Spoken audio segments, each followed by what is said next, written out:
Good morning, good afternoon, and good day wherever you may be joining us from. Welcome to another edition of Sales TV Live. Today, we're learning to embrace the hard for sales success. We're joined by Tania Doub. She is the CEO and founder of Mindful Quadrant and best-selling author of Zero to Quota in 90 Days. She has spent over 20 years in sales, navigating some of the largest tech companies, managing aggressive sales targets, and breaking down stereotypes in a male-dominated industry.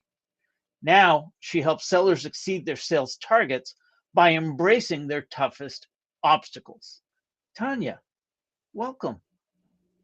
Rob, thank you. It's a pleasure to be here with you today. It's always fun having a conversation with you. This time, we're just going to let others in on it.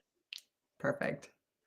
Tania, let's start by having you tell us a little more about you, your background, and what led you to where you are today. Yeah, well, thank you for that. So I think you nailed it. My background, my passion, my life's work has been all about sales. I actually stumbled into sales early on in my career. It was an accident, and I know it's a frequent story for a lot of people. But very quickly, I realized this is an incredible way to not only earn a living for myself and my family, but also to be a part of digital transformations for some of the largest brands on the planet. So with that, I have actually spent 20 years working for some of the top companies, software companies in the world. Everything from Silicon Valley startups all the way up to global powerhouses like Salesforce. And that's 20 years of aggressive sales quotas. That's, give or take 60 to 80 QBRs. It's a whole lot of territories, managers, coworkers, sales engineers, right? The whole thing. And at the end of the day, I can tell you, no matter where you are, no matter what you're doing, there's always going to be the hard. And I've actually started realizing that when you start to embrace the hard, where you started the intro, that's really when you can start to find more of the fuel to propel you into finding the motivation to do what you need to do next. And so this next chapter for me has been founding Mindful Quadrant, which is really all about enablement for the seller, right? So having been in the seat for 20 years, now I'm saying, okay, guys, I understand that this is hard. We're in a really difficult place sometimes, but rather than waste cycles worrying about it, how do we empower ourselves to do something about it? And that is the fundamental mission for Mindful Quadrant. Excellent. Thank you for that. Yeah. So let's jump right into it. How can sales professionals reframe the difficulty of hitting quota into a source of motivation? Yeah. I think that the number one thing is that you really have to understand where the pain point is coming from. So a lot of times I think the default for sellers is to be in a situation where they accept a job, emotions are high, they're really excited about where they're going, potentially they got referred in. And the biggest question is, what's my territory? What's my pipeline? How are others performing, right? Because what you try to do is you create an environment for yourself where you say, okay, I'm walking into a situation where I'm going to be set up to win. And what does that look like? And I think when they go through enablement and they get through the first few months of ramp, what they start to realize is the reality hits and maybe things are not as bright as the way that they were described to you, right? And so all of a sudden, as a seller, what you end up feeling is a little bit of remorse or a little bit of panic while you try to figure out, how do I right size the situation that I'm in? And I think that a lot of times we lose cycles in that, because typically as a seller, what you do, and this is not everybody, right? But this is really when things start to get hard. And I can only speak from my own experience, is you play the blame game a little bit, right? Like, you said I was going to have a better territory. You said I was going to have a better pipeline. I thought that we were in a better position where the company knew what the value prop was and we were figured out from a pricing standpoint, right? But all of that is messy sometimes. And I think what we tend to do is we tend to blame the easiest thing that we can put our hands on. And right. And that's usually, I don't like my manager, or I didn't get a good territory, or I can't believe the product is not as evolved as what I was hoping for. And so we sort of sit there and we disengage from the process and we blame everything around us. And the process of actually trying to figure out how to get to a place of productivity is really pinpointing where the pain is coming from. So where am I actually challenged? What is actually going on? And a lot of times that's hard to do, right? Because that's a real conversation you have to have with me, myself, and I. Look in the mirror and say, what is the thing that is a challenge for me right now in my job? And that's hard for sellers to do sometimes. Oh, absolutely. So, what are the common mental barriers that prevent most sellers from achieving their targets? You don't know what problem you're solving, right? So a lot of times, and this is an example that I have lived, is I was potentially having an issue at a company where I was having a hard time generating pipeline. And it was really easy for me to say, well, pipeline is the challenge here, and I can't get a meeting. And so then that gets into, okay, now I'm going into one-on-ones with my manager and I'm presenting the same crappy pipeline day in and day out. And manager says, what's the update? And you say, well, I've tried everything. I've emailed, I've called, I've run the scripts, I've done all the things, and I'm getting nothing that is a different result than what I did yesterday or the day before or the day prior. And really, when I took a minute to understand and take inventory of what was going on in that particular situation, it was because I didn't quite understand the value prop for the product that I was pitching. Right. And so all of a sudden it becomes, okay, if I can't understand the value prop, then that translates into a poor email script, or it translates into less confidence when I pick up the phone to call my prospects. And so part of the process that I take my sellers and sales teams through is really identifying where the actual problem is coming from. Because if you can understand that, then all of a sudden, rather than waste cycles doing the same thing over and over again and coming up with excuses for how am I going to crawl out of this deep, dark hole I'm in, you actually spend an hour a day saying, okay, how do I understand some of the customer case studies? How do I figure out how I wrap my brain around how I would continue to communicate this value prop? And maybe tomorrow I pick a partner and I pitch the value prop. And maybe the next day I listen to an hour of gong calls, right? But there are actions that you can take on a really disciplined basis when you start to figure out where the pain point in the problem is coming from. I want to pick up on those actions, but before I do, I want Yeah. to pick up on what you said regarding, in this particular case, not understanding the value prop. Mm-hmm. Going back to what you were saying earlier about the blame game, blaming Yeah. everything else and everyone else, what well, most people would blame training and onboarding for you not understanding that. Yeah. What role does personal accountability play in that instance and more generally in sales success? Yeah, I think so. This is such a interesting question or concept that you propose, right? Because sales enablement is so helpful in organizations. It really is. And I know that they work really hard, those teams, to put together programming and agendas and resources and tools to really enable the sellers, right? But the thing about sales enablement that I think people sort of need to understand from the selling perspective is, to me, it feels like a gym membership, right? So I can give you all of the tools. I can give you the fancy Peloton. I can give you the treadmill. I can give you the barbell. I can give you everything. But if you're not motivated to get up and go to the gym every day, then that sales enablement gym, right? It's going to fall on deaf ears. And so to me, it's a really powerful analogy because it just means that, of course, everything sales enablement doing is mission critical. But I think sometimes, and I hate to say this out loud because I've done it myself and I know some people do it sometimes, enablement comes at you so fast and furious that it's sort of easy to hide in sales enablement, right? You can kind of say, okay, I'm at SCO. Let's take this scenario. I had a bad year last year, right? I didn't quite make President's Club. I'm at 60 or 70% of my number. I have really built a goodwill with my organization. They know I'm doing all the activities. So I'm actually in a decent place, not ideal, but decent. So I go into next year and I think, okay, I'm really going to need to get it together, right? So I go to SCO, and SCO is already 2, 3, 4, maybe 5 weeks into the new year. So we've already wasted some cycles just waiting for sales enablement, right? Because we just... SKO, sales kickoff. Sales kickoff. Yes. Yeah. Thank you. I take for granted sometimes the acronyms, but yes. So now you're in this cycle where you're waiting for the new positioning, and you're waiting for the new training, and you're waiting for the new selling framework, and you get all of it coming at you and you say, this is my year. I'm going to do it this year. Right. And then you waste a couple of other weeks of cycles because now we're getting the resources pulled together, and you're waiting for the email, and the territories are being reassigned.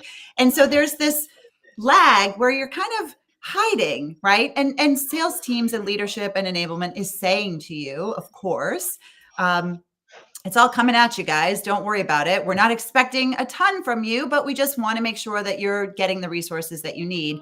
And so you can frankly buy yourself 4, 5, maybe, half the year, months of really just trying to say, well, I'm trying to figure out what resources I need to do what I need to do, et cetera. Now, pause and think about what it could actually look like if you took a driver's seat in some of your enablement and partnered with your sales enablement team to answer specifically, Rob, your question, what does your own personal accountability and motivation have to do with sales enablement? It goes like this. Now it says, okay, I'm looking at my pipeline. I understand where my deals are. I understand what I have in discovery. I understand why I can't get discovery. I understand my deals that are in cycle, the deals that are at demo, the deals that are at proposal, and the deals that are at closed won. And I know for myself, Tania, when I look at my CRM, what my real deals look like. Based on that, can I see themes across my prospects? Can I see what problems I'm solving for those customers and what type of enablement I personally need? Because I don't need the whole menu. And maybe it would be great for me to know the whole menu, but really, if I was to double click on 2 to 3 resources that enablement rolled out, rather than the 30 or 40 resources that are available to me, it gives me the focus that I need to actually create a better correlation between the sales enablement work that the teams are doing to deploy and the work that I need to do personally to show a result in my pipeline. And that's the biggest mindset shift that sellers need to make. I agree with all of that. I like that, but I am going to push back a little bit as well. Yeah. So you talk about looking at the various deal stages and where things are and looking for themes. And isn't that the manager's responsibility? So Sure. going back to the personal responsibility piece, Yeah. how do I then approach my manager for help with that visualization? Yeah.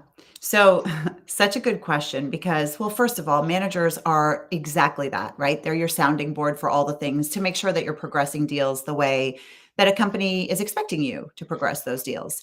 But I almost want to challenge you one step further to say, okay, if this is the typical cycle, the seller has one other level of responsibility that is, again, a moment of truth, the me, myself, and I conversation. That is, I challenge a seller to actually take a piece of paper and a pen and just write down the deals that they have and the deals that they are forecasting for the next 30, 60, 90 days. And I wonder truly how different that might be than the deals that are in your CRM. Okay. And the reason that I say that is because there is this idea that we have the work that we need to do to achieve the goal or the result that we need. And then there is the work that we need to do to maintain our brand and our optics to make sure that when I go into my one-on-one with my manager, I have made all the right phone calls and I have hit all of my activity metrics and I look good on the dashboard. And when I look good on the dashboard, I have a moment I've bought myself a couple of weeks, right, where my manager isn't necessarily hounding me. So what we're doing now is we're sort of playing fairy tale, right? We're going through the CRM, and he or she is asking me, well, what's the status with this deal? And I'm giving the best update that I can, and we sort of progress. And he or she is helping me move that deal along based on what I have said. But has what I have said, has what I have recorded, has what I have put in my CRM, is that really the truth? I don't know, right? Right. I don't know. So I do think so to circle it back and come back to your point of personal accountability. Listen, I believe wholeheartely that selling is a team sport. You cannot do this job alone. You need your manager, you need your cross-functional teams, you need your solution engineer, you need marketing, you need sales, and you need it all. But you cannot rely on those people exclusively to get you to where you need to be and actually deliver on the thing that you say that you're going to do, because it starts with you. You Right. decide. You decide. Yeah. So, in terms of embracing the hard, the theme for Yeah. today, we admit that it's not unheard of that the CRM and that piece of paper are Yeah. not identical. But for me to make them consistent, Yeah. that's hard. How can sales leaders create an environment that allows me to really embrace the hard? How can sales leaders create an environment where the truth is more important than the optics? Yeah. I think it's a tough one. And I know you and I personally have talked about this at great lengths, because it's a tricky thing. I think that you want to, as a sales leader and enablement leader, you want to create this level of transparency. I think, to be honest with you, it starts by exposing some of the things that we're too afraid to talk about. Okay, so from my perspective, I think that it is important for sellers to actually recognize that when they take a job, my analogy is it's like the slot machine at a casino. You're not guaranteed to win, and I think that from a 20-year career in selling, it's interesting to me, but the mindset shift happened for me just a couple years ago, because I sort of assumed every time I took a job, I was being set up in a territory that was set to win. And the manager that hired me wanted me to win. And so you would get bluebirds every now and then, and you would get a territory that was set up to win. And you would have teams and enablement that helped you and supported you to win. But the reality, and I did, by the way, I did win a lot. I was challenged a lot, and I got a lot of hard, and I got a lot of years where I just barely missed President's Club, and some years where it was a stretch, right?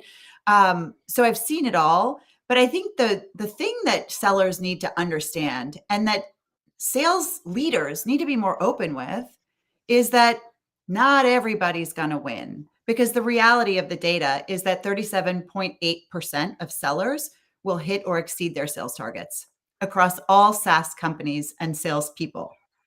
So when I hear that statistic and I answer your question, I say sales leadership can help by saying, you know what? I'm not going to paint you a rosy picture of what's going on here. You have a $1.5 million number, and this is going to be a bear. So let's just get real about what needs to happen, right? And I think that what happens a lot of times is I have this visual a lot of times that I refer to that's called the seller quota life cycle. And we just talk about the overachievers and the overperformers. We talk about the big wins, and we talk about the group of people who are actually running all of the right activity metrics and doing all the things that they need to do. But nobody talks about the people that are being cycled in by choice, or cycled out by choice, or by force. Nobody's talking about those people. And I think to shine a light on those people, it's important, because it actually gives power to everybody else that's left behind. And it creates more of a conversation that says, I understand the hard that you're going through. And I want to be real with you about what's going on here. And I think the most important thing is that we talk so much about these mutually beneficial agreements between the companies that we work for and the customers that we sell to. And I am advocating for a mutually beneficial relationship between the salesperson and the companies that we work for. And how do we do that so that we're being transparent with one another? I think that is the most important thing. Excellent. So you had made reference to action steps. Mm-hmm. And I said I wanted to come back to that. So Yeah. what are the action steps that an individual contributor should be following? Yeah. So we all know, we've all been through QBR's quarterly business reviews, where we get up in front of our sales team and our leadership. And some of the most organized sales reps that I have ever seen will get in front of a room and they'll put up a presentation that says, my number is 1.5 million. And in order to get to 1.5 million, I need to have this many conversations that will result in a conversion rate of this many proposals and conversion rate of this many demos and a conversion rate of this many, conversations and contracts that then become closed won. And this is how I plan to get to my number. And it's all numerical based. And I commend those people that go through the process of doing that. But I can also tell you that I've sat in QBRs where I've been so impressed by mathematics like that I have actually felt imposter syndrome to the nines, right? Because I just sit there going, well, I don't see that path for myself. And that spirals me, or has spiraled me, into a state of complete panic. And my message to sellers to say, how do you create that action, is let's flip that model. Rather than think about, again, the optics of what it looks like to have the right numbers, let's actually create a plan that says, what makes sense for us? What are some of the big targets that I want to go after because they just make sense for my business? And a lot of times that takes collaboration with your team and your manager. But every job, Rob, that I've ever had, I take a look at my territory list, and in parallel to doing that exercise, what I will also do is I will tier my accounts, and then I go to my team and I actually take a survey and I say, hey, manager, what do you think I should be focused on? Where do you think we've seen wins? What do you think is a good value prop that I can position to ABC clients? And based on that, create my target list. And then I'll go to my sales engineer and my customer success executive and other thought leaders within the company. And I will do that legwork to understand where other people think that I should be focused. And that is then how I create my action plan. And it manifests like this, right? I remember one time I took a job with a company, and my AVP actually said to me, here's your account list. And in that process, he said, oh, you've got a juicy one in there. I won't say the name of the company, but it was one of the large top 100, Fortune 100 companies. And he said, this is on your list, and good luck, because 3 reps before you have tried and no one has ever succeeded to close this brand. And so guess what my personal mission was in that job? It was to close a deal with this largest, brand that he told me in that case was an impossibility for 3 reps before me. So all of a sudden it became, what is Tania's brand at this company? And what do I want to be known for? Well, heck, I want to be known for closing the deal that 3 reps before me couldn't close. And that's how you create an action plan, right? Because then it becomes, I can't get a meeting with this customer, becomes, how do I find a way to creatively get into a different part of this organization that nobody else has ever tried? And it becomes something I do every single day, Rob. Like, watch out when you're on my target list. Tania, for better or worse, I think we're cut from a very similar cloth. You want to get me to do something? Tell me I can't. That's right. That's right. It's the one way to do it, right? And that's why I say embrace your hard, right? I mean, find the thing that is the challenge. Find the thing that is the hardest thing that you are encountering in that moment in time. I've used fuel, like I used to work for this one AVP who was particularly challenging. And I went through a cycle where I made President's Club that year. And I got congratulated. My clients were up on stage with us at sales kickoff, and 30, 45, 60 days into the new year, I was having a real hard time with pipeline. And I got a phone call from my AVP that said, what do you have in pipe? And, it's always like very casual conversation, right? What are you working on next? And you're like, oh, I better have something really good and juicy that I'm working on, right? So you always have your in-pocket deals of the ones that you're going to talk about. So of course I had that for my optics. But I didn't have much. I didn't have a solid pipeline. And talk about kicking you when you're down. He actually said to me, well, I wouldn't want to call you a one-hit wonder, so I can't wait to see what you're going to do this year. And I thought, one-hit wonder? Are you bleeping kidding me, right? And this is like 15, 16 years into my consistent career as a sales rep, but it happens. It happens to the best of us. And he was right. Like, my pipeline was garbage.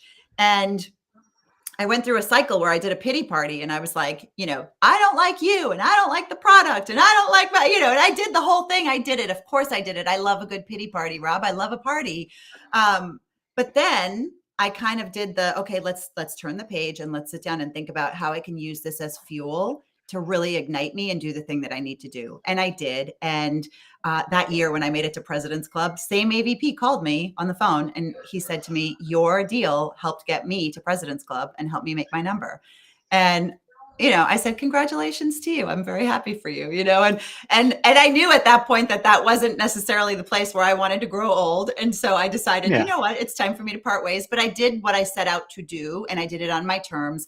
And I used that opportunity as a way to create a mutually beneficial agreement between myself and the company that I work for, because that is the power that I want sellers to have. There you go. That's awesome. Tania, this has been great. How can people learn more? Where can they get in touch with you? Yeah. So I'm so accessible. I actually love conversations about selling. So I'm all over LinkedIn. So Tania Doub on LinkedIn. I have the company launch, Mindful Quadrant. We have a website, mindfulquadrant.com, where you can learn more and contact me. And I'm open to all kinds of one-on-one conversations. So I welcome the opportunity for people to reach out, join my email newsletter where you can stay in touch with everything that we're doing, and invite me for conversations like this, because I'm passionate about seller enablement. That you are. We now have a newsletter. Don't miss an episode. Get show highlights, beyond the show insights, and reminders of upcoming episodes. You can scan the QR code on screen or visit us at SalesTV.live/newsletter. This has been another edition of Sales TV Live. On behalf of the panelists and everyone at Sales TV Live, to our guest and to our audience, thank you for being an active part in today's conversation.